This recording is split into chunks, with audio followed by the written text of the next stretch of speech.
Welcome to the Cool Box Sessions. I'm your host, Dave Ordinary. And yeah, it's episode 13, and we got a dope artist that goes by the name of Verge. And yeah, I'm just gonna kick it straight into it. Because it's all about the art and the musician, So yeah, let's go. Tell us, who is Verge? Yo, what's up, everybody? I go by the name Verge. I'm a Durban-based artist, and I've been writing music from the age of 10. And yeah, it's super great to be here today. Dope. Tell us, what is your sound? My sound, I'd like to call my sound melodic trap, something along the lines of hip hop as well. I do dabble a little bit into some conscious rap verses, but yeah, definitely a melodic trap hip hop type of sound. That's my sound. Dope. Okay. So, if you could be signed or if you are signed, give us your views on it. You know what I mean? Like, yeah, tell us what's your view on being signed, or would you like to remain independent if you are? You know what I mean? Yeah. Okay. Well, I am currently signed, but it's like a PR and management type of deal. It's not so much like a thick record deal or anything like that. I do like the support factor that comes from it, because you'd sign, and then like those people can obviously assist you in I guess I can say connecting you to the right channels to then go ahead and boost your career. But I do much more prefer being an independent artist, because you've got like full creative rights. You can kind of make your own decisions. You can kind of also do things in a way where you don't have so much pressure, where you have to feel like you need to please somebody. You got to just please yourself, and then once you're happy with the product that you're basically producing, then you can then go ahead and put it out to the world. Dope. Okay. If there could be any artist internationally and nationally who you would like to collab with, who would they be? Yeah, let us know. Okay. Internationally, it's got to be NBA Youngboy. Like, yeah, goats, yeah, definitely Youngboy. And I feel like nationally right now, if I had to collaborate with anybody, I'd probably prefer to be like a vocalist. Maybe like a Elaine, like a Shekinah, Lord Cares, she's coming up. Big shout out to her. I've actually got a show with her on the 1st of November. So yeah, preferably a vocalist, because I like the dynamic that is produced when a rapper is on a song and a vocalist.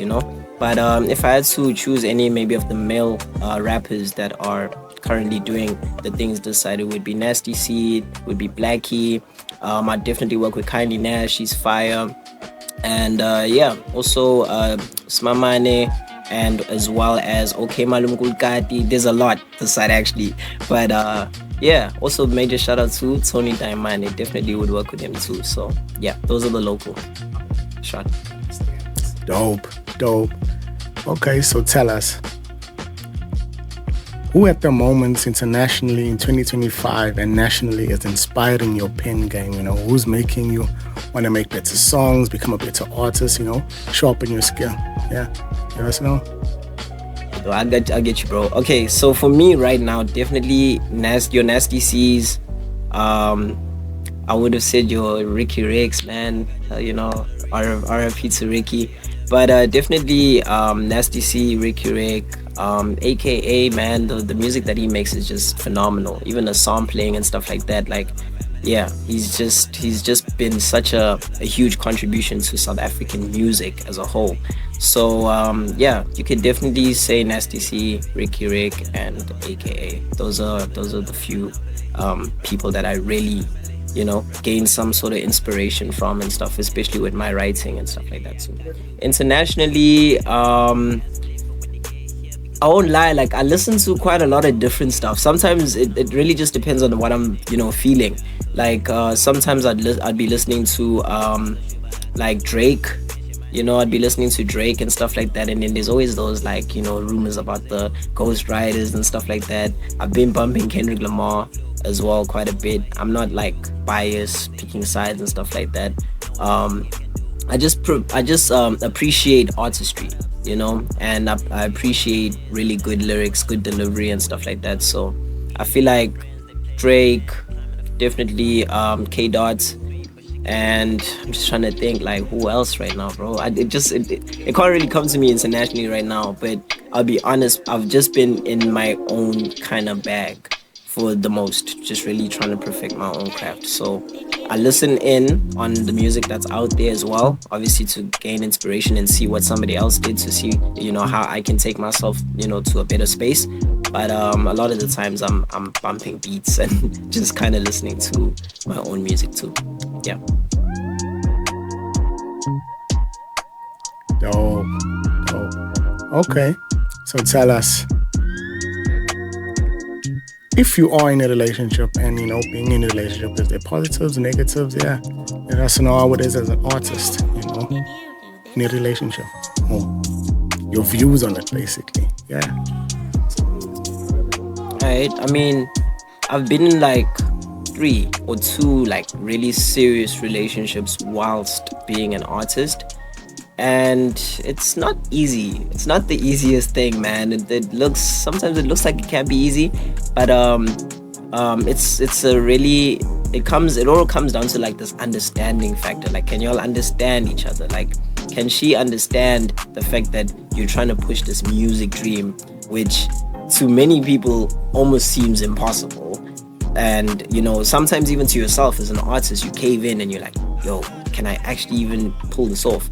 So there's a lot of pressure in just being an artist on its own. Now you got to be an artist that's conscious about your own feelings, about what you're putting out into the world, about what you're creating, about the image you're portraying to youngsters. And then you also got to be so careful about how you protecting your other half's feelings and emotions and stuff like that. It could go two ways. That person could be super supportive, super understanding, and you could flourish. You could flourish together. I mean, Nasty C's done it, with Miss Sammy. So it's not like it's something that is impossible, but I just really feel like you really need to have a really good bond, a really good understanding. If you're an artist that's probably currently single and you're not really, dating or anything like that, I would suggest that you just focus on yourself, king. You feel me? But at the same time, we still human beings. We long for love, expression. We long for somebody to celebrate us, with its small wins, big wins. And I do understand the that need and that desire to be celebrated. So yeah, I'm on the fence about it. But there's definitely two different factors. Like, I just feel like it could go both ways. It just really depends on how much energy you're putting into it. Yeah. Okay, I hear you. Okay, another sideboard question. Tell us your current view on the country as an artist, as the youth. You know what I mean? Negative, positive. Yeah, let us in on what you think is happening in South Africa at this moment in time for the youth. You know what I mean? Yeah. I mean, that's a fire question, by the way. So I feel like in this time and age, right, considering that a lot of stuff is like on social media, right, and it has been that way for a while, but now a lot more than before. You just pick up your phone, take a video, post it, put it on TikTok. Like, the opportunity to really get yourself out there is there. You just gotta put the work in. State of the country per se, hip-hop wise, we obviously know that hip-hop is not where it was once before, especially South African hip-hop. So like, it is a little bit of a tough like space or industry to be in, but the love for it and everything like that, and obviously just making the right conversations, networking with the right people, making the right connects and stuff like that, you can definitely get yourself like recognized and stuff like that, and you can start dabbling into different sounds, which will also then obviously open up for you. Because as much as hip-hop might not be where it was before, like, there are genres like amapiano and tristepi and gqom and stuff like that as well, which are absolutely dominating and been dominating for a really long time, because it's more of that Afro sound. It's more of that Afro soul feel and stuff like that. So I feel like musically, as a whole, South Africa is quite a good space to basically be doing music. The country does give you that kind of, I guess, push to do it. Like, there are people out there that will actually listen to you and support you. You just gotta think a little bit. You gotta, like, really come up with the plan and give it your best shot, because it is possible. It's not impossible. Yeah. Okay, okay. I hear you. Um, Tell us, who made the beats that you about to perform on, and yeah, how did it come about? What is your main schematics on that vibe? You know what I mean? Like, what were you thinking when you said, yeah, let's make this vibe? Yeah, let us in. Can't leave the producer out. Major shout out to my boy YD, right? He goes by Luyanda on Instagram, Luyanda underscore YD, if I'm not mistaken. But the sample on that beat, a lot of people have been asking if it's the same song that I'm about to say. It is the Stars by Zola 7's song, right? That's the sample. Super inspired by Zola 7, man. His music has just been so moving for the hip hop culture for the longest of times. So I stumbled across myself listening to Stars, and I was like, man, that sample is like hypnotic, and we need to pay some sort of homage and respects to the producers that created that as well. So yeah, that's basically the producer that made this beat in particular is YD, and then Zola 7's team. Dope. Okay, so tell us, who influenced you to make music? Which artist influenced you? What is happening that day you decided, hey, I want to make music? You know what I mean? Like, yeah, what's your inspirations? Yeah, let us. Well, I did listen to a lot of oldies and stuff like that. I was also very inspired by a lot of documentaries, like Lil Wayne's documentaries and stuff like that as well. I used to watch a lot of like hip hop movies, like Straight Outta Compton and stuff like that too. And yeah, for me, the main inspiration though is my mom's.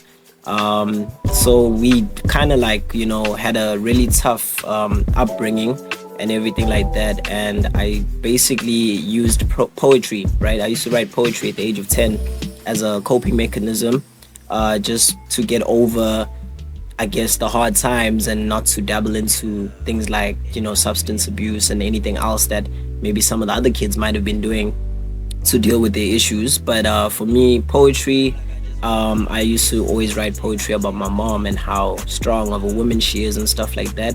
But yeah, those, I guess, are some of my influences. Definitely some of the greats that come before us, and then definitely just the love of writing and poetry. Yeah. Okay, I hear you. Dope. Tell us, what's next for Verge? Yeah. Bro, what's next for Verge, man? To be honest, I feel like just breaking into the unknown. That's really something that I would love to do. Breaking into the unknown. Really just experiencing what it means to have a hit song, putting in a lot of work right now on the song in particular that we are gonna be talking about, or performing rather. And I just really want to see the fruits, of that labor that we've been putting into it. What's next is what what I'd like to manifest would be like just growth, man. Growth.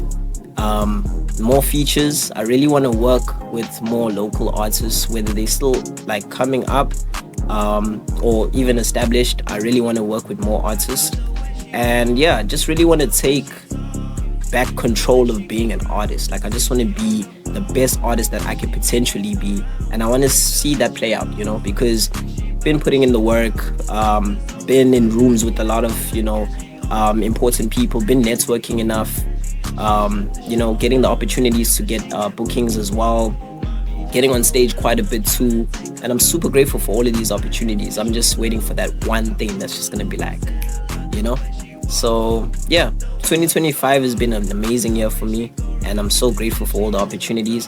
2026, I feel like we just gotta go tenfold and just go all in. I'm super excited.